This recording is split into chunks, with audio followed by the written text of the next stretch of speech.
Netanyahu और उनके लाडलों पर यानी कि लाडले आईडीएफ पर बड़ा ही आफतों का पहाड़ टूट पड़ा है। इस बार यह आफत तुर्की और मिस्र से निकलकर सामने आ रहा है। दोस्तों, एक और जंग, एक और युद्ध की क्या तैयारी हो रही है? क्या एक बड़े पैमाने पर इजराइल के साथ एक और मुल्क जंग लड़ने की तैयारी करता हुआ नजर आ रहा है? दरअसल रिपोर्ट कुछ ऐसी आई है जिसको लेकर अनुमान और अंदाजा यही लगाया जा रहा है कि अब इस जंग में तुर्की और मिस्र की एंट्री हो रही है, क्योंकि तुर्की के राष्ट्रपति ने ऐलान जो किया है वो साफ तौर पर नेतन्याहू और उनके लाडलों के लिए यानी कि आईडीएफ के लिए बहुत ही बड़ा सरदर्दी और जंग लड़ने का एक और तरीका जो है इजराइल को ढूंढना पड़ेगा कि आखिर इन मुल्कों से कैसे बचा जाए। क्योंकि ईरान से तो फिलहाल सीज फायर है, लेकिन लगातार तनाव बना हुआ है।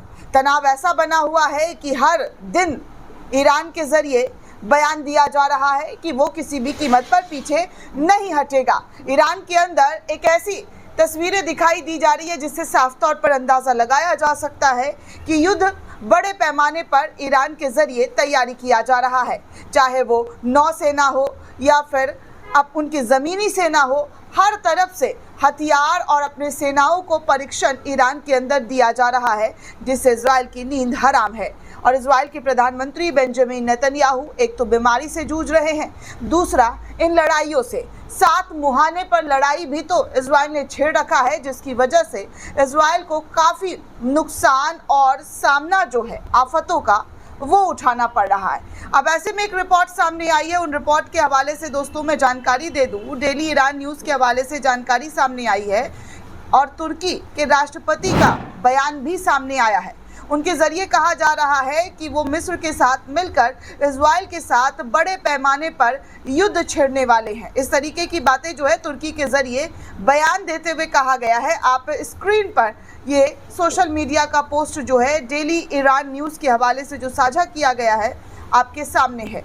क्या लिखा गया है इस न्यूज़ के हवाले से? दरअसल इस न्यूज़ के हवाले से लिखा जा रहा है कि breaking news, Turkey says it will join Egypt to wage full scale war with Israel.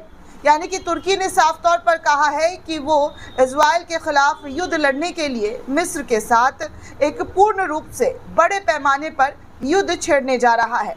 यानी कि तुर्की की सेना और मिस्र की सेना एक साथ मिलकर इजराइल पर हमला करने वाली है। क्या इस तरीके की तस्वीरें दुनिया को देखने को मिलेगी जहां पर दो देश एक साथ मिलकर ये जंग लड़ता हुआ दिखाई देगा? ऑलरेडी इजराइल कई मोर्चे पर लड़ाई लड़ा है, जैसा कि मैंने अभी आपको पहले ही कहा है, और इससे पहले भी कई दफ़ा मैंने आपको बताया है कि कई बड़े मुहाने पर इजराइल जंग जो है लड़ रहा है। और इस जंग का आगाज़ जिस तरीके से इजराइल के ज़रिए किया गया है, ना तो सीज फायर हो रहा है, ना तो ट्रंप की बातें मानी जा रही है, अमेरिका से भी अलग फटकार मिल रही है।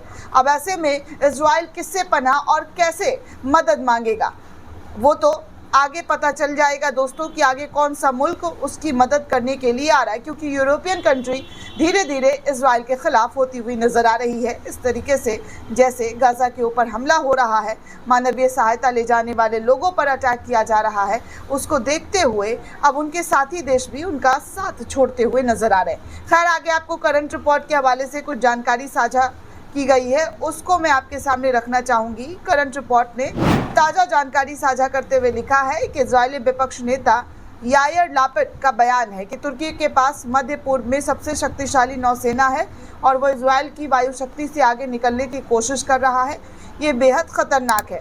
हर देश अपने आप को शक्तिशाली देश बनाने के लिए लगा पड़ा है और दूसरे देशों को कमतर आंकने की कोशिश, लेकिन इस बार इजराइल के ज़रिए भी कहा जा रहा है कि तुर्की अपने आप को बहुत शक्तिशाली बनाने की कोशिश कर रहा है। जो इजराइल की वायु प्रणाली, हालांकि इजराइल का जो वायु प्रणाली है वो कैसा है वो आप सभी देख चुके हैं।